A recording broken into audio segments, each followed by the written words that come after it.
ਸਤਿ ਸ਼੍ਰੀ ਅਕਾਲ ਜੀ। ਪਿਛਲੇ ਦਿਨਾਂ ਦੇ ਵਿੱਚ ਜਿਹੜਾ ਇੱਕ ਫੈਸਲਾ ਹਾਈ ਕੋਰਟ ਨੇ ਦਿੱਤਾ ਸੀ, ਪੰਜਾਬ ਹਰਿਆਣਾ ਹਾਈ ਕੋਰਟ ਨੇ, ਜਿਹਦੇ ਵਿੱਚ ਗੁਰੂ ਗ੍ਰੰਥ ਸਾਹਿਬ ਦੀ ਹੋਈ ਬੇਅਦਬੀ ਤੋਂ ਬਾਅਦ ਵਾਪਰੀਆਂ ਘਟਨਾਵਾਂ ਦੇ ਬਾਰੇ ਦੇ ਵਿੱਚ ਬਣੀ ਸਿੱਟ ਨੂੰ ਰੱਦ ਕਰ ਦਿੱਤਾ ਗਿਆ ਸੀ। ਸਿੱਟ ਦੇ ਵੱਲੋਂ ਪੇਸ਼ ਕੀਤੇ ਗਏ ਚਲਾਨ ਉਹਨਾਂ ਨੂੰ ਰੱਦ ਕਰ ਦਿੱਤਾ ਗਿਆ ਸੀ। ਨਵੀਂ ਸਿੱਟ ਬਣਾਉਣ ਦੇ ਹੁਕਮ ਦਿੱਤੇ ਗਏ ਸੀਗੇ। ਉਹਦਾ ਉਡੀਕਿਆ ਜਾ ਰਿਹਾ ਜਿਹੜਾ ਫੈਸਲਾ ਹੈ ਉਹ ਆ ਗਿਆ ਹੋਇਆ ਹੁਣ, ਔਰ ਇਹ 99 ਸਫ਼ਿਆਂ ਦਾ ਫੈਸਲਾ ਹੈ, 89 ਪੇਜਸ। ਇਹਦੇ ਉੱਤੇ ਵੈਸੇ ਤਾਂ ਜਦੋਂ ਫੈਸਲਾ ਆਇਆ ਉਸੇ ਵੇਲੇ ਪ੍ਰਤੀਕਰਮ ਜਿਹੜੇ ਸੀ ਉਹ ਆਉਣੇ ਸ਼ੁਰੂ ਹੋ ਗਏ। ਜਿਹੜੇ ਵੱਖੋ ਵੱਖਰੇ ਪੱਖ ਵਾਲੇ ਨੇ ਉਹ ਆਪਣੇ ਤਰੀਕੇ ਦੇ ਨਾਲ ਇਹਨੂੰ ਜੱਜ ਕਰ ਰਹੇ ਆ। ਕੁਝ ਇਹਦੇ ਵਿੱਚ ਜਿਹੜੀਆਂ ਮੇਨ ਗੱਲਾਂ ਨੇ ਉਹ ਤੁਹਾਡੇ ਨਾਲ ਸਾਂਝੀਆਂ ਕਰਨੀਆਂ ਨੇ ਕਿ ਇਹ ਫੈਸਲਾ ਕੀ ਕਹਿੰਦਾ ਅਸਲ ਦੇ ਵਿੱਚ ਜਿਹੜਾ। ਔਰ ਇਹ ਜਿਹੜਾ ਫੈਸਲਾ ਆਇਆ, ਜੋ ਮੈਂ ਤੁਹਾਨੂੰ ਦੱਸਿਆ ਕਿ ਉਹ 99 ਪੇਜ ਦਾ, ਇਹਦੀ ਬੜੀ ਅਹਿਮੀਅਤ ਹੈ, ਇਹਦੇ 'ਚ ਕੋਈ ਸ਼ੱਕ ਨਹੀਂ। ਉਹ ਅਹਿਮੀਅਤ ਕਿਉਂ ਆ, ਕਿਵੇਂ ਆ, ਟੈਕਨੀਕਲੀ ਇਹਦਾ ਕੀ ਅਸਰ ਪੈ ਸਕਦਾ, ਉਹਦੇ ਉੱਤੇ ਆਪਾਂ ਜਿਹੜੀਆਂ ਉਹ ਗੱਲਾਂ ਬਾਤਾਂ ਕਰਨੀਆਂ ਨੇ। ਇੱਕ ਤਾਂ ਜਿਹੜਾ ਇਹ ਫੈਸਲਾ ਹੈ ਇਹਦਾ ਬਹੁਤ ਵੱਡਾ ਰੋਲ ਰਹਿਣਾ ਜਿਹੜੀ ਨਵੀਂ ਬਣਨ ਵਾਲੀ ਸਿੱਟ ਦੇ ਉੱਤੇ, ਬਿਨਾਂ ਕਿਸੇ ਸ਼ੱਕ ਦੇ, ਔਰ ਉਹਦੇ ਕੰਮਕਾਰ ਕਰਨ ਦੇ ਤਰੀਕੇ ਦੇ ਉੱਤੇ। ਇਹਦੇ ਵਿੱਚ ਇੱਕ ਤਾਂ ਇਹ ਗੱਲ ਆਖੀ ਗਈ ਹੈ, ਨਵੀਂ ਸਿੱਟ ਬਣਾਈ ਜਾਵੇ, ਜਿਹੜਾ ਆਫੀਸਰ ਹੈ ਸਿੱਟ ਦੇ ਵਿੱਚ ਉਹ ਜਿਹੜੇ ਕੁੰਵਰ ਵਿਜੇ ਪ੍ਰਤਾਪ IG ਦੇ ਅਹੁਦੇ ਤੇ ਸੀ, ਉਹਨਾਂ ਦੇ ਅਹੁਦੇ ਤੋਂ ਉੱਪਰ ਹੋਣਾ ਚਾਹੀਦਾ। ਔਰ ਜਿਹੜੀ ਇਹ ਸਿੱਟ ਹੈ ਇਹ ਸਰਕਾਰ ਨੂੰ ਰਿਪੋਰਟ ਨਹੀਂ ਕਰੂਗੀ। ਇੱਕ ਵਾਰੀ ਬਣਾਊਗੀ ਸਰਕਾਰ, ਇਹਨੂੰ ਬਣਾਉਣ ਤੋਂ ਬਾਅਦ ਸਰਕਾਰ ਇਹਦੇ ਵਿੱਚ ਕੋਈ ਤਬਦੀਲੀ ਨਹੀਂ ਕਰ ਸਕੂਗੀ। ਇਹ ਰਿਪੋਰਟ ਕਰੂਗੀ ਹਾਈ ਕੋਰਟ ਨੂੰ। ਆਖਿਆ ਤਾਂ ਇਹ ਗਿਆ ਕਿ 6 ਮਹੀਨਿਆਂ ਦੇ ਵਿੱਚ ਇਹ ਜਿਹੜੀ ਸਿੱਟ ਹੈ ਉਹ ਰਿਪੋਰਟ ਦੇਵੇ ਆਪਣੀ। 6 ਮਹੀਨਿਆਂ ਦੇ ਵਿੱਚ ਇਹ ਰਿਪੋਰਟ ਦੇ ਸਕੂਗੀ। ਇਹ ਆਪਣੇ ਆਪ ਦੇ ਵਿੱਚ ਵੱਡਾ ਸਵਾਲ ਜਿਹੜਾ ਉਹ ਅਜੇ ਹਾਲ ਦੀ ਘੜੀ ਖੜਾ। ਇਹਦੇ ਉੱਤੇ ਸਰਕਾਰ ਦਾ ਜਦੋਂ ਪ੍ਰਤੀਕਰਮ ਆਉਂਦਾ ਕੋਈ ਮੁੱਖ ਮੰਤਰੀ ਸਾਹਿਬ ਦਾ ਖਾਸ ਤੌਰ ਦੇ ਉੱਤੇ, ਉਦੋਂ ਉਹਦੇ ਬਾਰੇ ਗੱਲ ਕਰਾਂਗੇ। ਹਾਲ ਦੀ ਘੜੀ ਤਾਂ ਸਰਕਾਰ ਸੁਣਨਾ ਹੈ, ਸਰਕਾਰ ਦਾ ਕੋਈ ਇਹਦੇ ਉੱਤੇ ਪ੍ਰਤੀਕਰਮ ਨਹੀਂ ਜਿਹੜਾ ਆ ਰਿਹਾ। ਇਸ ਸਿੱਟ ਦੇ ਵਿੱਚ ਬਿਨਾਂ ਕਿਸੇ ਸ਼ੱਕ ਦੇ ਜਿਹੜੇ IG ਕੁੰਵਰ ਵਿਜੇ ਪ੍ਰਤਾਪ ਪੁਰੀ ਨੇ ਉਹਨਾਂ ਨੂੰ ਨਿਸ਼ਾਨਾ ਬਣਾਇਆ ਗਿਆ। ਇਹ ਆਖਿਆ ਗਿਆ ਕਿ ਕੁੰਵਰ ਵਿਜੇ ਪ੍ਰਤਾਪ ਜਿਹੜੇ ਨੇ ਉਹ ਪੋਲੀਟੀਕਲ ਇੱਕ ਜਿਹੜੀ ਧਿਰ ਹੈ ਉਹਦੀ ਮਦਦ ਇਸ ਰਿਪੋਰਟ ਦੇ ਵਿੱਚ ਕਰ ਰਹੇ ਸੀ। ਇਹ ਕਿਹਾ ਗਿਆ ਕਿ ਜਿਹੜੀਆਂ ਖਾਸ ਤੌਰ ਦੇ ਉੱਤੇ ਜਿਹੜੀਆਂ ਲੋਕ ਸਭਾ ਦੀਆਂ ਚੋਣਾਂ ਹੋਈਆਂ ਸੀਗੀਆਂ 19 ਵਾਲੀਆਂ, ਉਹਦੇ ਵਿੱਚ ਉਹਨੂੰ ਜਿਹੜਾ ਆਧਾਰ ਹੈ ਬਣਾਇਆ ਗਿਆ ਕਿ ਉਹਦੇ ਵਿੱਚ ਉਹਨਾਂ ਨੇ ਉਹ ਤੋਂ ਪਹਿਲਾਂ ਇੱਕ ਕੁਝ ਜਿਹੜੇ ਭਾਗ ਸੀਗੇ ਚਲਾਨ ਦੇ ਉਹ ਲੀਕ ਕਰ ਦਿੱਤੇ, ਜਿਹਦੇ ਨਾਲ ਇੱਕ ਧਿਰ ਨੂੰ ਫਾਇਦਾ ਹੁੰਦਾ ਸੀ, ਦੂਜੀ ਧਿਰ ਨੂੰ ਉਹਦਾ ਨੁਕਸਾਨ ਹੁੰਦਾ ਸੀ। ਇਹ ਵੀ ਕਿਹਾ ਗਿਆ ਕਿ ਜਦੋਂ ਇਹ ਚੋਣ ਕਮਿਸ਼ਨ ਨੇ ਉਹਨਾਂ ਨੂੰ ਜਿਹੜਾ ਉਸ ਵੇਲੇ ਸਿੱਟ ਤੋਂ ਲਾਂਭੇ ਕੀਤਾ, ਜਿਹਦੇ ਉੱਤੇ ਉਹ ਮੁੜ ਕੇ ਆ ਗਏ ਸਨ, ਉਦੋਂ ਕਾਂਗਰਸ ਵਾਲੇ ਜਿਵੇਂ ਉਹਨਾਂ ਦੀ ਪਿੱਠ ਪੂਰਨ ਦੇ ਵਾਸਤੇ ਗਏ, ਉਹਨੂੰ ਆਧਾਰ ਬਣਾਇਆ ਗਿਆ ਉਸ ਚੀਜ਼ ਨੂੰ ਕਿ ਉਹ ਇੱਕ ਧੜੇ ਦੀ ਸਪੋਰਟ ਕਰ ਰਹੇ ਸੀ। ਇਸ ਕਰਕੇ ਇਹ ਸਾਰਾ ਕੁਝ ਜਿਹੜਾ ਹੋਇਆ। ਜਿਹੜੇ ਬਾਕੀ ਮੈਂਬਰ ਸੀ ਸਿੱਟ ਦੇ, ਉਹ ਇਹਦੇ ਵਿੱਚ ਉਹਨਾਂ ਨੇ ਸਹਿਯੋਗ ਕਿਉਂ ਨਹੀਂ ਕੀਤਾ, ਇਹ ਵੀ ਇਹਦੇ ਵਿੱਚ ਜਿਹੜਾ ਜੀ ਇੱਕ ਬਣਾਇਆ ਗਿਆ ਪੁਆਇੰਟ, ਜਿਹੜਾ ਬਣਾਇਆ ਗਿਆ ਕਿ ਉਹਨਾਂ ਦੇ ਸਾਈਨ ਕਿਉਂ ਨਹੀਂ, ਇਕੱਲੇ ਕੁੰਵਰ ਵਿਜੇ ਪ੍ਰਤਾਪ ਸਿੰਘ ਹੋਰਾਂ ਦੇ ਇਹਦੇ ਉੱਤੇ ਸਾਈਨ ਕਿਉਂ ਨੇ, ਉਹਨਾਂ ਨੇ ਕੀ ਇਸ ਛਾਣਬੀੜ ਦੇ ਵਿੱਚ ਜਿਹੜਾ ਪਾਰਟੀਸਪੇਟ ਨਹੀਂ ਕੀਤਾ, ਉਹਨਾਂ ਨੇ ਇਹਦੇ ਵਿੱਚ ਹਿੱਸਾ ਨਹੀਂ ਲਿਆ। ਜੇ ਲਿਆ ਤੇ ਉਹ ਫਿਰ ਕਿੱਥੇ ਗਏ ਸਿੱਟ ਬਣਾਉਣ ਤੋਂ ਬਾਅਦ। ਜਿਹੜੀਆਂ ਘਟਨਾਵਾਂ ਨੇ ਇਹਦੇ ਵਿੱਚ ਜੇ ਆਪਾਂ ਟੈਕਨੀਕਲ ਪੁਆਇੰਟ ਆਫ ਵਿਊ ਦੇ ਨਾਲ ਜਿਹੜਾ ਉਹ ਦੇਖੀਏ ਤਾਂ ਜਿਹੜੀ ਸੈਕੰਡ ਇੱਕ FIR ਦਰਜ ਕੀਤੀ ਜਾਂਦੀ ਆ ਉਹਨੂੰ ਆਧਾਰ ਬਣਾਇਆ ਗਿਆ, ਜਿਹਦੇ ਕਰਕੇ ਇਹ ਜਿਹੜੀ ਰਿਪੋਰਟ ਆ ਉਹ ਰੱਦ ਕੀਤੀ ਗਈ ਆ। ਇਹਦੇ ਵਿੱਚ ਜਿਹੜੇ ਹਵਾਲੇ ਦਿੱਤੇ ਗਏ ਆ ਉਹ ਸਿਟੀਜ਼ਨਸ਼ਿਪ ਅਮੈਂਡਮੈਂਟ ਐਕਟ ਨੂੰ ਲੈ ਕੇ ਜਿਹੜਾ ਸ਼ਾਹੀਨ ਬਾਗ ਵਾਲਾ ਮੋਰਚਾ ਲੱਗਿਆ ਸੀ ਉਹਨੂੰ ਵੀ ਇਹਦੇ ਵਿੱਚ ਕੋਟ ਕੀਤਾ ਗਿਆ। ਇੱਕ ਜਿਹੜਾ ਪੱਤਰਕਾਰ ਹੈ ਉਹਦਾ ਜਿਹੜਾ ਫੈਸਲਾ ਪਿਛਲੇ ਦਿਨਾਂ ਦੇ ਵਿੱਚ ਆਇਆ ਸੀ ਅਰਨਬ ਗੋਸਵਾਮੀ ਵਾਲਾ, ਉਹਨੂੰ ਵੀ ਇਹਦੇ ਵਿੱਚ ਕੋਟ ਕੀਤਾ ਗਿਆ। ਜਿਹੜੇ ਸੁਪਰੀਮ ਕੋਰਟ ਦੇ ਫੈਸਲੇ ਸੀਗੇ ਉਸ ਮਾਮਲੇ ਦੇ ਉੱਤੇ, ਇਸ ਫੈਸਲੇ ਦੇ ਵਿੱਚ ਇਹ ਗੱਲ ਆਖੀ ਗਈ ਆ ਕਿਉਂਕਿ ਕੋਟਕਪੂਰਾ ਮਾਮਲੇ ਦੇ ਵਿੱਚ ਸੀਗਾ ਇਹ, ਕਿ ਕੋਟਕਪੂਰਾ ਉੱਥੇ ਜਿਹੜੀ ਆ ਧਾਰਾ 144 ਲਾਈ ਗਈ ਸੀ। ਧਾਰਾ 144 ਦੇ ਤਹਿਤ ਉੱਥੇ 5 ਜਾਂ ਇਹਦੇ ਤੋਂ ਵੱਧ ਲੋਕਾਂ ਦੇ ਇਕੱਠੇ ਹੋਣ ਦੇ ਉੱਤੇ ਪਾਬੰਦੀ ਲਾਈ ਗਈ ਸੀ ਤੇ ਫਿਰ ਇੰਨੇ ਲੋਕ ਉੱਤੇ ਇਕੱਠੇ ਕਿਉਂ ਹੋਏ। ਇਹ ਵੀ ਕਿਹਾ ਗਿਆ ਕਿ ਜਿਹੜੀ ਰਿਪੋਰਟ ਆ ਉਹਦੇ ਵਿੱਚ ਇਹ ਆਖਿਆ ਗਿਆ ਕਿ ਉੱਥੇ ਨਿਹੱਥੇ ਲੋਕਾਂ ਦੇ ਉੱਤੇ ਪੁਲਿਸ ਨੇ ਗੋਲੀ ਚਲਾਈ, ਜਦੋਂ ਕਿ ਇਹਦੇ ਵਿੱਚ ਇਹ ਚੀਜ਼ ਦਰਜ ਕੀਤੀ ਗਈ ਹੈ ਫੈਸਲੇ ਦੇ ਵਿੱਚ ਕਿ ਉਹਨਾਂ ਦੇ ਕੋਲੇ ਤਿੱਖੇ ਮਾਰੂ ਹਥਿਆਰ ਜਿਹੜੇ ਉਹਨਾਂ ਦੇ ਕੋਲ ਸਨ, ਜਿਹੜਾ ਉੱਥੇ ਲੋਕ ਬੈਠੇ ਸੀਗੇ।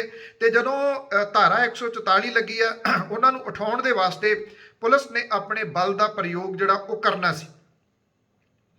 ਇਹਦੇ ਵਿੱਚ ਇਹ ਵੀ ਗੱਲ ਜਿਹੜੀ ਉਹ ਆਖੀ ਗਈ ਆ ਕਿ ਜੇ ਉੱਥੋਂ ਦੇ ਵਿਧਾਇਕ ਨੇ ਰਾਤ ਨੂੰ ਮੁੱਖ ਮੰਤਰੀ ਦੇ ਨਾਲ ਬਾਰ-ਬਾਰ ਫੋਨ ਦੇ ਉੱਤੇ ਗੱਲਬਾਤ ਕੀਤੀ ਆ ਤੇ ਉਹਨੇ ਕੁਝ ਵੀ ਗਲਤ ਨਹੀਂ ਕੀਤਾ, ਕਿਉਂਕਿ ਉੱਥੋਂ ਦੀ ਸਿਚੁਏਸ਼ਨ ਖਰਾਬ ਸੀ, ਇਸ ਕਰਕੇ ਮੁੱਖ ਮੰਤਰੀ ਹੋਰਾਂ ਦੇ ਨਾਲ ਬਾਰ-ਬਾਰ ਗੱਲ ਜਿਹੜੀ ਉਹ ਹੋ ਰਹੀ ਸੀ।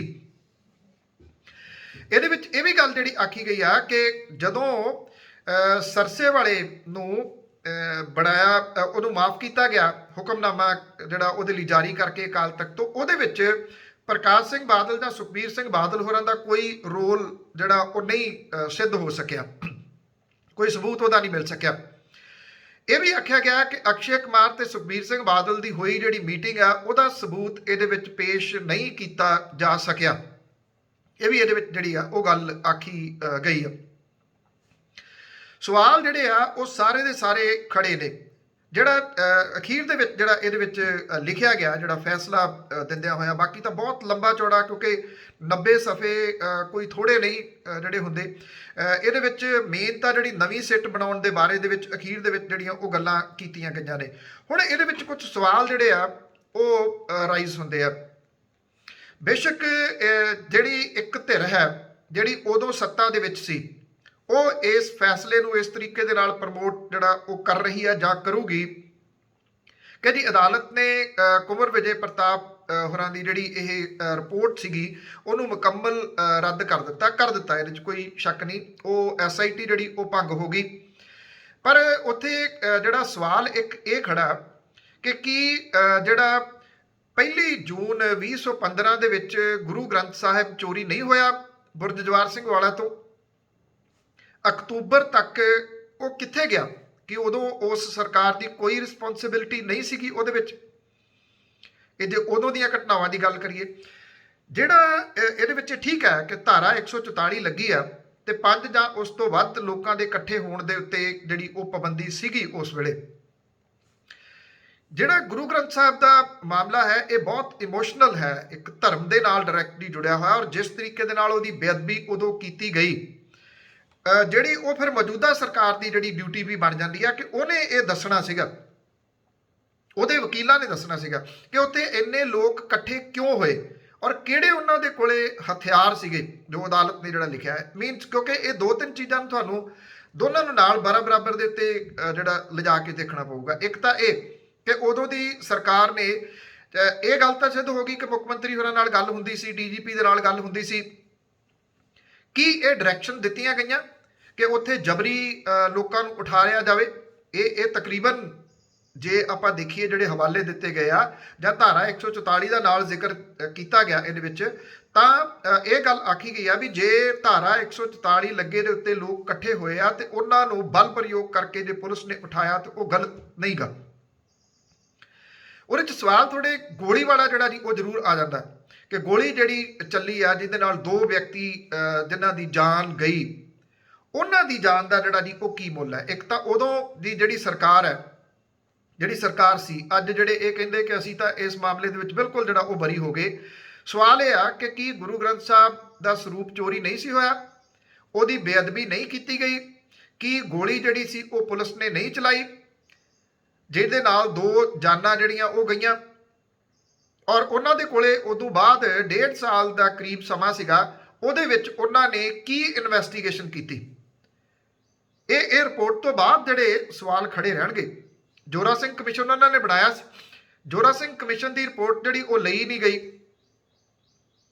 ਹੁਣ ਸਵਾਲ ਜਿਹੜੇ ਸਭ ਤੋਂ ਵੱਡੇ ਇਹ ਫੇਰ ਖੜੇ ਨੇ ਕਿਉਂਕਿ ਹਾਲ ਦੀ ਘੜੀ ਤਾਂ ਇਹ ਹੋ ਗਿਆ ਕਿ ਇਹ ਫੈਸਲਾ ਜਿਹੜਾ ਆਉਣ ਤੋਂ ਬਾਅਦ ਅੱਗੇ ਦੇ ਰਾਹ ਲਗਭਗ ਜਿਹੜੇ ਆ ਉਹ ਬੰਦ ਦਿਸ ਰਹੇ ਆ।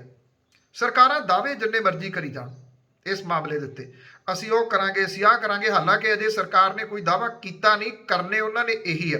ਇੱਕ ਤਾਂ ਉਹ ਹਾਲ ਦੀ ਘੜੀ ਇਹ ਕਹਿਣਗੇ ਕਿ ਅਸੀਂ ਟੈਕਨੀਕਲ ਰਾਏ ਜਿਹੜੀ ਆ ਉਹ ਲੈ ਰਹੇ ਆ। ਇੱਕ ਇਹਦੇ ਵਿੱਚ ਜੇ ਤੁਸੀਂ ਇਹਨੂੰ ਜਿੰਨਾ ਜਾਣਦੇ ਹੋ ਪੜ੍ਹਦੇ ਹੋ, ਇੱਕ ਗੱਲ ਹੈ ਕਿ ਜਿਹੜੇ ਪੁਆਇੰਟ ਦੇ ਉੱਤੇ ਇਹ ਫੈਸਲੇ ਆਏ ਨੇ, ਮੈਂ ਅੱਗੇ ਵੀ ਇੱਕ ਦਿਨ ਗੱਲ ਕੀਤੀ ਸੀ ਕਿ ਅਦਾਲਤ ਨੇ ਉਹ ਫੈਸਲਾ ਦੇਣਾ ਜੋ ਤੁਸੀਂ ਉਹਨੂੰ ਪ੍ਰੈਜ਼ੈਂਟ ਕਰਨਾ। ਪ੍ਰੈਜ਼ੈਂਟ ਕੀ ਕੀਤਾ ਗਿਆ? ਜਿਹੜੀ ਧਿਰ ਇੱਕ ਥਾਣੇਦਾਰ ਨੂੰ ਮੂਹਰੇ ਲਾ ਕੇ ਲੜ ਰਹੀ ਸੀ, ਥਾਣੇਦਾਰ ਦਾ ਤਾਂ ਕੇਸ ਉਹ ਹੈ ਨਹੀਂਗਾ, ਥਾਣੇਦਾਰ ਨੂੰ ਮੂਹਰੇ ਜ਼ਰੂਰ ਲਾਇਆ ਸੀ। ਥਾਣੇਦਾਰ ਨੂੰ ਮੂਹਰੇ ਲਾ ਕੇ ਜਿਹੜੀ ਧਿਰ ਕੇਸ ਲੜ ਰਹੀ ਸੀ ਉਹਨੇ ਪ੍ਰੈਜ਼ੈਂਟ ਠੀਕ ਕਰ ਦਿੱਤਾ। ਜਿਹਨੇ ਅੱਗੋਂ ਜਵਾਬ ਦੇਣਾ ਸੀਗਾ ਉਹ ਸਰਕਾਰੀ ਧਿਰ, ਉਹਦੇ ਉੱਤੇ ਸਵਾਲ ਖੜੇ ਨੇ, ਬਹੁਤ ਗੰਭੀਰ ਸਵਾਲ ਖੜੇ ਨੇ। ਜੇ ਜਿਹੜੀ ਸਿੱਟ ਬਣੀ ਸੀਗੀ, ਜਿਹੜਾ ਇਹਦੇ ਵਿੱਚ ਆਧਾਰ ਬਣਾਇਆ ਗਿਆ, ਜਿਹੜੇ ਬਾਕੀ ਆਫੀਸਰ ਨੇ, ਕੀ ਉਹ ਸਰਕਾਰ ਨੂੰ ਜਵਾਬਦੇਹ ਹੈ ਨੇ? ਕੀ ਉਹ ਗ੍ਰਹਿ ਮੰਤਰਾਲੇ ਨੂੰ ਜਵਾਬਦੇਹ ਹਨ? ਜਦੋਂ ਇਹ ਸਿੱਟ ਬਣੀ, ਜਦੋਂ ਤੁਹਾਨੂੰ ਯਾਦ ਹੋਣਾ ਪ੍ਰਕਾਸ਼ ਸਿੰਘ ਬਾਦਲ ਹੋਰਾਂ ਨੂੰ ਸੱਦਿਆ ਗਿਆ ਸੀ, ਸੁਖਬੀਰ ਸਿੰਘ ਬਾਦਲ ਹੋਰਾਂ ਨੂੰ ਸੱਦਿਆ ਗਿਆ ਸੀਗਾ, ਅਕਸ਼ੇ ਕੁਮਾਰ ਨੂੰ ਸੱਦਿਆ ਗਿਆ ਸੀਗਾ, ਉਦੋਂ ਬਾਅਦ ਕੀ ਸਰਕਾਰ ਨੂੰ ਚੇਤਾ ਹੀ ਨਹੀਂ ਰਿਹਾ, ਗ੍ਰਹਿ ਮੰਤਰਾਲੇ ਨੂੰ ਚੇਤਾ ਨਹੀਂ ਰਿਹਾ ਕਿ ਉਹਨਾਂ ਨੇ ਇਸ ਮਾਮਲੇ ਦੇ ਉੱਤੇ ਸਿੱਟ ਨੂੰ ਪੁੱਛਣਾ ਵੀ ਉਹਦੇ ਅਫਸਰ ਜਿਹੜੇ ਆ ਉਹ ਬਾਕੀ ਕੀ ਕਰ ਰਹੇ ਆ, ਉਹ ਇਸ ਜਾਂਚ ਦੇ ਵਿੱਚ ਸ਼ਾਮਲ ਕਿਉਂ ਨਹੀਂ ਹੋ ਰਹੇ? ਕੀ ਉਹਨਾਂ ਨੇ ਸਰਕਾਰ ਤੋਂ, ਗ੍ਰਹਿ ਮੰਤਰਾਲੇ ਤੋਂ ਇਸ ਚੀਜ਼ ਦੀ ਪਰਮਿਸ਼ਨ ਲਈ ਕਿ ਅਸੀਂ ਇਸ ਸਿੱਟ ਦਾ ਪਾਰਟ ਨਹੀਂ? ਸਿੱਟ ਤਾਂ ਸਰਕਾਰ ਨੇ ਬਣਾਈ ਸੀ, ਗ੍ਰਹਿ ਮੰਤਰਾਲੇ ਨੇ ਬਣਾਈ ਸੀ। ਇਹਦਾ ਜਵਾਬ ਤਾਂ ਗ੍ਰਹਿ ਮੰਤਰਾਲਾ ਦੇਊਗਾ। ਗ੍ਰਹਿ ਮੰਤਰਾਲਾ ਕੈਪਟਨ ਅਮਰਿੰਦਰ ਸਿੰਘ ਹੋਰਾਂ ਦੇ ਕੋਲੇ ਆ, ਜਿਹੜੇ ਕਿ ਮੁੱਖ ਮੰਤਰੀ ਨੇ, ਉਹ ਇਸ ਗੱਲ ਦਾ ਜਵਾਬ ਦੇਣਗੇ ਕਿ ਜੇ ਸਿੱਟ ਦੇ ਬਾਕੀ ਮੈਂਬਰਾਂ ਨੇ ਇਹਦੇ ਵਿੱਚ ਪਾਰਟਿਸਿਪੇਟ ਨਹੀਂ ਕੀਤਾ ਤੇ ਉਹਨਾਂ ਨੇ ਕਿਉਂ ਨਹੀਂ ਕੀਤਾ? ਇੱਕ ਬੰਦੇ ਦੇ ਉੱਤੇ ਸਾਰਾ ਕੁਝ ਇਹ ਕਿਉਂ ਛੱਡਿਆ ਗਿਆ? ਜਦੋਂ 4 ਸਾਲ ਪੂਰੇ ਹੋਣ ਦੇ ਉੱਤੇ ਕੈਪਟਨ ਸਾਹਿਬ ਪ੍ਰੈਸ ਕਾਨਫਰੰਸ ਕਰ ਰਹੇ ਸੀ, ਉਹਦੇ ਵਿੱਚ ਉਹਨਾਂ ਨੇ ਇਹ ਗੱਲ ਜਿਹੜੀ ਕਹੀ ਸੀਗੀ ਕਿ ਕੁੰਵਰ ਵਿਜੇ ਪ੍ਰਤਾਪ ਸਿੰਘ ਹੋਰਾਂ ਵਾਲੀ ਜਿਹੜੀ ਸਿੱਟ ਹੈ ਉਹ ਕੰਮ ਕਰ ਰਹੀ ਆ, ਔਰ ਜਿਹੜਾ ਵੀ ਇਹਦੇ ਵਿੱਚ ਦੋਸ਼ੀ ਹੋਇਆ ਛੱਡਿਆ ਨਹੀਂ ਜਾਊਗਾ। ਉਹਨਾਂ ਨੇ ਵੀ ਉਦੋਂ ਵੀ ਸਿਰਫ ਇੱਕ ਨਾਮ ਲਿਆ ਸੀ, ਮੁੱਖ ਮੰਤਰੀ ਸਾਹਿਬ ਨੇ। ਕਿ ਉਹਨਾਂ ਨੂੰ ਇਸ ਗੱਲ ਦੀ ਜਾਣਕਾਰੀ ਸੀ ਕਿ ਬਾਕੀ ਜਿਹੜੇ ਆਫੀਸਰ ਨੇ ਉਹ ਇਹਦੇ ਵਿੱਚ ਸ਼ਾਮਲ ਨਹੀਂ ਹੈਗੇ ਸਿੱਟ ਦੇ, ਔਰ ਇਹ ਇੱਕ ਵਿਅਕਤੀ ਦੇ ਉੱਤੇ ਆਧਾਰਿਤ ਸਿੱਟ ਜਿਹੜੀ ਉਹ ਬਣ ਗਈ ਹੈ? ਜਾਂ ਸਰਕਾਰ ਨੇ ਉਹਨਾਂ ਅਫਸਰਾਂ ਨੂੰ ਲਾਂਭੇ ਕਰ ਦਿੱਤਾ? ਜਦੋਂ ਇਹ ਕੁਝ ਆਇਆ ਸੀਗਾ ਸ਼ੁਰੂਆਤੀ ਦਿਨਾਂ ਦੇ ਵਿੱਚ, ਜਦੋਂ ਪ੍ਰਕਾਸ਼ ਸਿੰਘ ਬਾਦਲ ਜਿਹੜੇ ਸਾਬਕਾ ਮੁੱਖ ਮੰਤਰੀ ਨੇ ਉਹਨਾਂ ਨੂੰ ਸੱਦਿਆ ਗਿਆ ਸੀ, ਜਾਂ ਸੁਖਬੀਰ ਸਿੰਘ ਬਾਦਲ ਹੋਰਾਂ ਨੂੰ ਸੱਦਿਆ ਗਿਆ ਸੀ, ਉਦੋਂ ਇਹ ਗੱਲਾਂ ਸਾਹਮਣੇ ਆਈਆਂ ਸੀਗੀਆਂ ਕਿ ਸਿੱਟ ਦੇ ਜਿਹੜੇ ਮੈਂਬਰ ਨੇ ਉਹਨਾਂ ਦੇ ਆਪਸ ਦੇ ਵਿੱਚ ਕੋਈ ਬਹੁਤ ਚੰਗੇ ਜਿਹੜੇ ਉਹ ਸੰਬੰਧ ਨਹੀਂ ਗਏ ਹੈਗੇ, ਕੁਝ ਕਲੈਸ਼ ਹੈ ਆਪਸ ਦੇ ਵਿੱਚ, ਜਿਹੜਾ ਅਕਸਰ ਪਰਸਨੈਲਿਟੀ ਕਲੈਸ਼ ਹੋ ਜਾਂਦਾ। ਜੇ ਉਹ ਸੀਗਾ, ਜੇ ਸਰਕਾਰ ਸੁਹਿਰਦ ਸੀ ਤਾਂ ਉਸ ਕਲੈਸ਼ ਨੂੰ ਉਸੇ ਵੇਲੇ ਉਦੋਂ ਲਾਂਭੇ ਕਰਕੇ ਅਫਸਰਾਂ ਦੀ ਤਬਦੀਲੀ ਕੀਤੀ ਜਾ ਸਕਦੀ ਸੀ, ਅਫਸਰ ਹੋਰ ਲਾਏ ਜਾ ਸਕਦੇ ਸੀਗੇ, ਸਰਕਾਰ ਨੇ ਨਹੀਂ ਲਾਏ।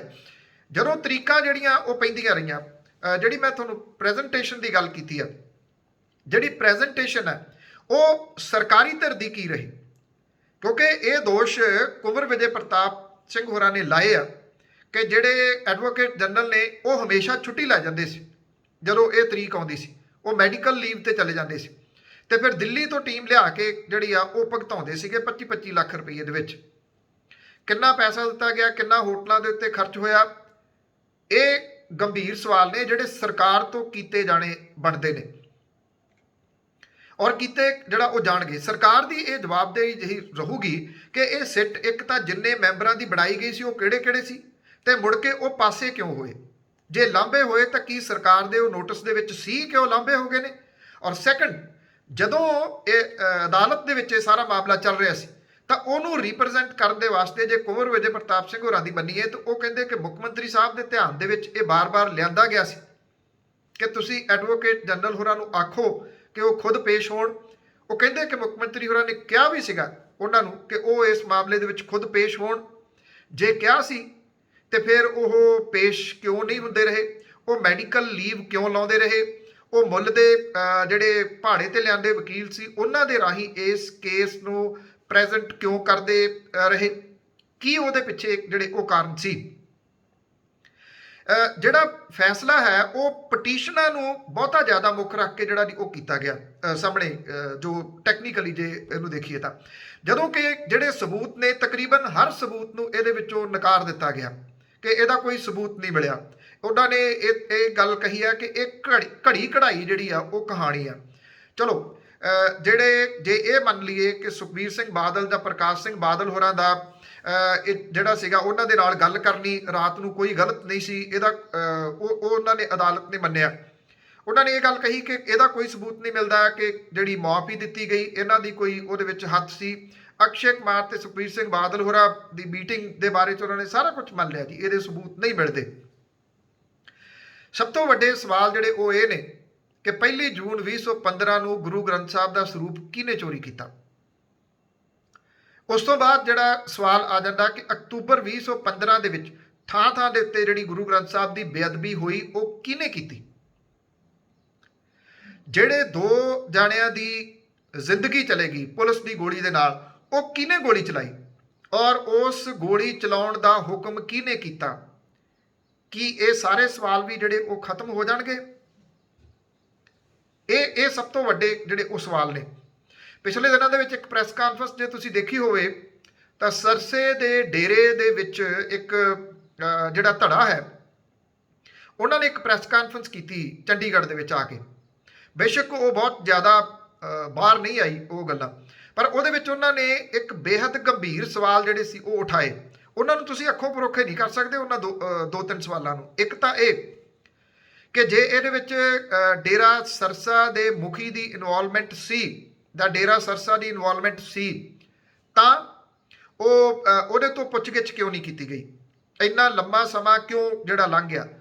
ਜੇ ਇੱਕ ਅਦਾਲਤ ਨੇ ਕਿਉਂਕਿ ਕਿਹਾ ਸੀਗਾ, ਤੁਹਾਨੂੰ ਯਾਦ ਹੋਣਾ, ਕਿ ਉੱਥੋਂ ਪੁੱਛਗਿੱਛ ਕੀਤੀ ਜਾਵੇ ਔਰ ਇਹ ਕਿਹਾ ਗਿਆ ਕਿ ਉੱਥੇ ਗਏ ਇਹ ਸਨਾਰੀਆ ਜੇਲ੍ਹ ਦੇ ਬਾਹਰ, ਉੱਥੇ ਆਫੀਸਰ ਨੇ ਪੁੱਛਗਿੱਛ ਨਹੀਂ ਕਰਨ ਦਿੱਤੀ। ਕਿਉਂ ਨਹੀਂ ਉਹਨੇ ਕਰਨ ਦਿੱਤੀ, ਇਹ ਵੱਡਾ ਸਵਾਲ ਹੈ। ਜੇ ਨਹੀਂ ਸੀ ਕਰਨ ਦਿੱਤੀ, ਇਹ ਕੰਟੈਂਪਟ ਆਫ ਕੋਰਟ ਸੀ, ਫਿਰ ਦੁਬਾਰਾ ਕੋਰਟ ਦੇ ਵਿੱਚ ਕਿਉਂ ਨਹੀਂ ਆਏ। ਇਹ ਸਵਾਲ ਉਹਨਾਂ ਨੇ ਰੇਜ਼ ਕੀਤੇ, ਉਹਨਾਂ ਦਾ ਸਵਾਲ ਬਿਲਕੁਲ ਜਾਇਜ਼ ਹੈ।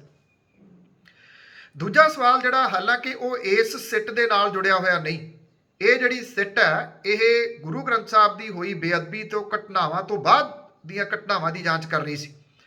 ਪਹਿਲੀ ਜਿਹੜੀ ਸਿੱਟ ਹੈ ਉਹ ਕਿੱਥੇ ਆ, ਕਿਉਂਕਿ ਜਿਹੜਾ ਸੀਗਾ ਉਹ ਪੰਜਾਬ ਹਰਿਆਣਾ ਹਾਈ ਕੋਰਟ ਦੇ ਵੱਲੋਂ ਜਿਹੜੇ ਉਹਦੇ ਸਿੱਟ ਦੇ ਮੁਖੀ ਸੀਗੇ ਖਟੜਾ ਸਾਹਿਬ, ਉਹਨਾਂ ਨੂੰ ਰਿਮੂਵ ਕਰਕੇ ਕਰਨ ਦੀ ਗੱਲ ਆਖੀ ਗਈ ਸੀ। ਸਰਕਾਰ ਨੇ ਉਹਨਾਂ ਦੀ ਜਗ੍ਹਾ ਦੇ ਉੱਤੇ ਨਵੇਂ ਆਫੀਸਰ ਲਾ ਦਿੱਤੇ। 2 ਮਹੀਨੇ ਤੋਂ ਉੱਪਰ ਦਾ ਸਮਾਂ ਹੋ ਗਿਆ, ਉਹਨਾਂ ਨੇ ਕੋਈ ਮੀਟਿੰਗ ਅਜੇ ਤੱਕ ਸੋ ਫਾਰ ਨਹੀਂ ਕੀਤੀ। ਉਹ ਜਾਂਚ ਦਾ ਕੀ ਬਣਿਆ, ਇਹ ਵੱਡਾ ਸਵਾਲ ਹੈ। ਉਹ ਜਾਂਚ ਦੇ ਨਾਲ ਜੁੜਿਆ ਹੋਇਆ ਸਵਾਲ ਜਿਹੜੇ ਡੇਰੇ ਦਾ ਇੱਕ ਧੜਾ ਉਹਨਾਂ ਨੇ ਰੇਜ਼ ਕੀਤਾ। 3 ਵਿਅਕਤੀ ਨੇ ਜਿਹੜੇ ਬਾਰੇ ਦੇ ਵਿੱਚ ਖਟੜਾ ਸਾਹਿਬ ਵਾਲੀ ਜਿਹੜੀ ਸਿੱਟ ਸੀ, ਜਿਹੜੀ ਗੁਰੂ ਗ੍ਰੰਥ ਸਾਹਿਬ ਦੀ ਬੇਅਦਬੀ ਦੀਆਂ ਘਟਨਾਵਾਂ ਦੀ ਜਾਂਚ ਕਰ ਰਹੀ ਸੀ, ਉਹ ਡੇਰੇ ਦੇ 3 ਪ੍ਰੇਮੀਆਂ ਦੇ ਬਾਰੇ ਦੇ ਵਿੱਚ ਕਹਿੰਦੀ ਆ ਕਿ ਉਹ ਇਸ ਮੁਲਕ ਦੇ ਵਿੱਚ ਹੈ ਨਹੀਂ, ਉਹ ਇਸ ਮੁਲਕ ਨੂੰ ਛੱਡ ਕੇ ਚਲੇ ਗਏ ਹੋਏ ਆ, ਉਹ ਪੀਓ ਕਰਾਰ ਦਿੱਤੇ ਗਏ ਆ। ਡੇਰੇ ਦੇ ਇਸ ਧੜੇ ਨੇ 3 ਦੀਆਂ, ਔਰ ਉਹ ਸਿੱਟੇ ਵੀ ਕਹਿੰਦੀ ਆ ਕਿ ਉਹਨਾਂ ਦੀ ਕੋਈ ਫੋਟੋ ਅਵੇਲੇਬਲ ਨਹੀਂ, ਉਹਨਾਂ 3 ਜਣਿਆਂ ਦੀ। ਇਹ ਡੇਰੇ ਦੇ ਇਸ ਧੜੇ ਨੇ ਉਹ ਫੋਟੋਆਂ ਜਿਹੜੀਆਂ ਜਾਰੀ ਕਰ ਦਿੱਤੀਆਂ ਉਹਨਾਂ 3 ਦੀਆਂ। ਮੇਰੇ ਕੋਲੇ ਉਹ ਮੌਜੂਦ ਨੇ ਫੋਟੋਆਂ ਜਿਹੜੀਆਂ ਉਹਨਾਂ ਨੇ ਜਾਰੀ ਕੀਤੀਆਂ ਉਸ ਦਿਨ। ਇਹ ਆਖਿਆ ਕਿ ਇਹ ਕਿਤੇ ਨਹੀਂ ਗਏ, ਇਹ ਇੱਥੇ ਹੀ ਰਹਿੰਦੇ ਨੇ। ਈਵਨ ਉਹਨਾਂ ਨੇ ਐਡਰੈਸ ਤੱਕ ਦੱਸ ਦਿੱਤੇ ਕਿ ਕਿੱਥੇ ਰਹਿੰਦੇ ਨੇ। ਪਾਰਟੀਆਂ ਦੇ ਵਿੱਚ ਸ਼ਮੂਲੀਅਤ ਕਰਦਿਆਂ ਦੀ ਜਿਹੜੀ ਸੀ ਉਹ ਉਹਨਾਂ ਨੇ ਵੀਡੀਓ ਤੱਕ ਉਹਦੀ ਜਾਰੀ ਕਰ ਦਿੱਤੀ। ਇਹ ਬੜੇ ਗੰਭੀਰ ਜਿਹੜੇ ਉਹ ਇਲਜ਼ਾਮ ਨੇ। ਜੇ ਉਹਨਾਂ ਦੀ ਸ਼ਮੂਲੀਅਤ ਆ ਤਾਂ ਉਹ ਫੜੇ ਕਿਉਂ ਨਹੀਂ ਗਏ, ਉਹ ਕਿਉਂ ਇਹ ਕਹਿ ਦਿੱਤਾ ਗਿਆ ਕਿ ਉਹ ਮੁਲਕ ਦੇ ਵਿੱਚ ਨਹੀਂ ਹੈਗੇ। ਇਹ ਬੜੇ ਜਿਹੜਾ ਜੀ ਇੱਕ ਵੱਡੇ ਸਵਾਲ ਨੇ ਜਿਹੜੇ ਕਿ ਇਸ ਜਾਂਚ ਦੇ ਉੱਤੇ ਸਿੱਧਮ ਸਿੱਧਾ ਜਿਹੜਾ ਉਹ ਅਸਰ ਪਾਉਣਗੇ। ਮਹਿੰਦਰਪਾਲ ਬਿੱਟੂ ਦਾ ਮਰਡਰ ਜਿਹੜਾ ਉਹ ਹੋਇਆ ਜੇਲ੍ਹ ਦੇ ਵਿੱਚ, ਉਹ ਆਪਣੇ ਆਪ ਦੇ ਵਿੱਚ ਇੱਕ ਹੋਰ ਗੰਭੀਰ ਮਸਲਾ, ਕਿਉਂਕਿ ਉਹ ਇੱਕ ਵੱਡੀ ਕੜੀ ਸੀ ਇਸ ਸਭ ਕਾਸੇ ਦੇ ਵਿੱਚ। ਉਹਨੂੰ ਮਾਰਨ ਦਾ ਕਿਹਨੂੰ ਫਾਇਦਾ ਹੋ ਸਕਦਾ ਸੀ, ਜਾਂ ਉਦੋਂ ਬਾਅਦ ਜਿਹੜਾ ਜੀ ਉਹ ਮਹਿੰਦਰਪਾਲ ਬਿੱਟੂ ਵਾਲਾ ਜਿਹੜਾ ਮਾਮਲਾ ਸੀਗਾ ਉਹ ਦਬ ਕਿਉਂ ਗਿਆ, ਕਿ ਉਹਦੇ ਕਤਲ ਦੇ ਪਿੱਛੇ ਕਿਹੜੇ ਜਿਹੜੇ ਉਹ ਕਾਰਨ ਸੀਗੇ। ਇੰਨੇ ਸਵਾਲ ਨੇ ਕਿ ਜੇ ਸਵਾਲ ਇਹਦੇ ਵਿੱਚੋਂ ਸਵਾਲ ਕੱਢੀ ਜਾਈਏ, ਘੰਟਿਆਂ ਬੱਧੀ ਇਹਦੇ ਉੱਤੇ ਗੱਲਬਾਤ ਹੋ ਸਕਦੀ ਹੈ। ਸਰਕਾਰ ਦਾ ਅਜੇ ਪ੍ਰਤੀਕਰਮ ਆਉਣਾ ਬਾਕੀ ਹੈ, ਇਸ ਕਰਕੇ ਉਨੀ ਦੇਰ ਤੱਕ ਉਸ ਮਾਮਲੇ ਨੂੰ ਬਹੁਤਾ ਨਹੀਂ ਛੂਹਾਂਗੇ, ਕਿਉਂਕਿ ਮੁੱਖ ਮੰਤਰੀ ਸਾਹਿਬ ਦੇ ਜਵਾਬ ਦੀ ਉਡੀਕ ਹੈ ਕਿ ਮੁੱਖ ਮੰਤਰੀ ਸਾਹਿਬ ਇਸ SIT ਵਾਲੇ ਮਸਲੇ ਦੇ ਉੱਤੇ ਜੋ ਅਦਾਲਤ ਦਾ ਫੈਸਲਾ ਆਇਆ ਇਹਦੇ ਉੱਤੇ ਕੀ ਕਹਿੰਦੇ ਨੇ। ਪਰ ਸਵਾਲ ਜਿਹੜੇ ਉਹ ਓਡੇ ਹੀ ਜਿਉਂਦੇ ਨੇ। ਅਦਾਲਤ ਦੇ ਵੱਲੋਂ ਇਸ ਸਿੱਟ ਨੂੰ ਰੱਦ ਕਰ ਦੇਣ ਦੇ ਨਾਲ ਨਾ ਤਾਂ ਇਸ ਗੱਲ ਦਾ ਜਵਾਬ ਲੱਭਿਆ ਕਿ 1 ਜੂਨ 2015 ਨੂੰ ਗੁਰੂ ਗ੍ਰੰਥ ਸਾਹਿਬ ਕਿਹਨੇ ਚੋਰੀ ਕੀਤਾ, ਨਾ ਇਸ ਸਵਾਲ ਦਾ ਜਵਾਬ ਲੱਭਿਆ ਕਿ ਇਹ ਬੇਅਦਬੀ ਕਿੰਨਾ ਕਿੰਨਾ ਲੋਕਾਂ ਨੇ ਕੀਤੀ, ਇਹਦੇ ਪਿੱਛੇ ਉਹਨਾਂ ਦਾ ਮਕਸਦ ਕੀ ਸੀ। ਨਾ ਇਸ ਚੀਜ਼ ਦਾ ਜਵਾਬ ਲੱਭਿਆ ਕਿ ਦੋ ਵਿਅਕਤੀਆਂ ਦੀ ਜਿਹੜੀ ਅਜਾਈ ਜਾਨ ਗਈ ਨਿਹੱਥੇ ਲੋਕਾਂ ਦੀ, ਉਹਦੇ ਪਿੱਛੇ ਕੀ ਸਾਜ਼ਿਸ਼ ਸੀ। ਨਾ ਇਹ ਜਵਾਬ ਜਿਹੜਾ ਲੱਭਿਆ ਕਿ ਜਿਹੜੇ ਇਹ ਅਮਰਿੰਦਰਪਾਲ ਬਿੱਟੂ ਦਾ ਮਰਡਰ ਹੁੰਦਾ ਉਹਦੇ ਪਿੱਛੇ ਰੀਜ਼ਨ ਕੀ ਸੀ। ਨਾ ਹੁਣ ਜਿਹੜੇ ਡੇਰੇ ਦੇ ਇੱਕ ਧੜੇ ਨੇ ਸਵਾਲ ਉਠਾਏ ਆ, ਕੋਈ 3 ਜਾਣੇ ਤਾਂ ਤੁਰੇ ਫਿਰਦੇ ਇੱਥੇ ਹੀ, ਉਹ ਤਾਂ ਕੋਈ ਪੀਓ ਨਹੀਂ ਗਏ, ਉਹਨਾਂ ਨੂੰ ਕਿਉਂ ਲਾਂਭੇ ਕੀਤਾ ਗਿਆ। ਤੇ ਸਭ ਤੋਂ ਉੱਪਰ ਡੇਰੇ ਦੇ ਮੁਖੀ ਤੋਂ ਇਹਦੇ ਸੰਬੰਧੀ ਪੁੱਛਗਿੱਛ ਜਿਹੜੀ ਉਹ ਕਿਉਂ ਨਹੀਂ ਕੀਤੀ ਗਈ। ਸਵਾਲ ਹੁਣ ਦੇਖੋ ਇਸ ਤੁਹਾਡੇ ਸਾਰਿਆਂ ਦੇ ਮਨਾਂ ਦੇ ਵਿੱਚ ਉਹੀ ਨੇ। ਇਹ ਹੁਣ ਨਿਰਭਰ ਕਰਦਾ ਲੋਕਾਂ ਦੇ ਉੱਤੇ ਕਿ 1984 ਦੇ ਵਿੱਚ ਵਾਪਰੀਆਂ ਘਟਨਾਵਾਂ ਜਾਂ ਉਦੋਂ ਜੇ ਪਿੱਛੇ ਚੱਲ ਜਾਈਏ ਜਿੱਥੋਂ ਇਹ ਪੰਜਾਬ ਦੇ ਵਿੱਚ ਸਮੱਸਿਆ ਸ਼ੁਰੂ ਹੁੰਦੀ ਹੈ 1978 ਤੋਂ, ਉਹਨਾਂ ਸਵਾਲਾਂ ਦੇ ਜਵਾਬ ਵੀ ਅੱਜ ਤੱਕ ਨਹੀਂ ਲੱਭੇ ਕਿ ਅਸੀਂ ਹੂ ਪਰੇ ਦੀ ਪ੍ਰਵਿਰਤੀ ਜਿਹੜੀ ਆ ਉਹ ਸਾਹਮਣੇ ਰੱਖ ਕੇ ਇਹਨੂੰ ਵੀ ਇਹੀ ਕਹਿ ਦੇਣਾ ਵੀ ਠੀਕ ਆ ਜੀ ਬਸ ਇੱਥੋਂ ਤਾਂ ਕੋਈ ਇਨਸਾਫ ਨਹੀਂ ਮਿਲਣਾ, ਸਾਨੂੰ ਅਦਾਲਤਾਂ 'ਤੇ ਭਰੋਸਾ ਨਹੀਂ, ਇਹ ਕਹਿ ਦੇਣ ਦੇ ਨਾਲ ਇਹ ਸਵਾਲ ਜਿਹੜੇ ਮੁੱਕ ਨਹੀਂ ਜਾਣੇ, ਇਹ ਸਵਾਲ ਉੱਥੇ ਹੀ ਰਹਿਣੇ ਆ। ਮੈਂ ਬਹੁਤ ਵਾਰੀ ਇਹ ਗੱਲ ਕਹੀ ਆ, ਫਿਰ ਕਹੂੰਗਾ ਕਿ ਜੇ ਇਹਨਾਂ ਘਟਨਾਵਾਂ ਦੇ ਪਿੱਛੇ ਛਿਪੇ ਹੋਏ ਚਿਹਰੇ ਸਾਹਮਣੇ ਨਾ ਆਏ ਜਦੋਂ ਵੀ ਉਹ ਆਉਣ, ਤਾਂ ਅਜਿਹੀਆਂ ਘਟਨਾਵਾਂ ਸਾਨੂੰ ਬਾਰ-ਬਾਰ ਵੇਖਣੀਆਂ ਪੈਣਗੀਆਂ। ਉਮੀਦ ਹੈ ਕਿ ਤੁਸੀਂ ਇਸ ਚੈਨਲ ਨੂੰ ਸਬਸਕ੍ਰਾਈਬ ਜ਼ਰੂਰ ਕਰ ਲਿਆ ਹੋਵੇਗਾ, ਨਹੀਂ ਕੀਤਾ ਤਾਂ ਕਰ ਲੈਣਾ। ਅੱਗੋਂ ਇਹਨੂੰ ਤੁਸੀਂ ਸ਼ੇਅਰ ਜ਼ਰੂਰ ਕਰਨਾ ਕਿਉਂਕਿ ਇਹ ਉਹ ਸਵਾਲ ਨੇ ਜਿਹੜੇ ਹਰ ਇਨਸਾਫ ਪਸੰਦ ਵਿਅਕਤੀ ਦੇ ਮਨ ਦੇ ਵਿੱਚ ਉੱਠ ਰਹੇ ਨੇ। ਸਤਿ ਸ਼੍ਰੀ ਅਕਾਲ।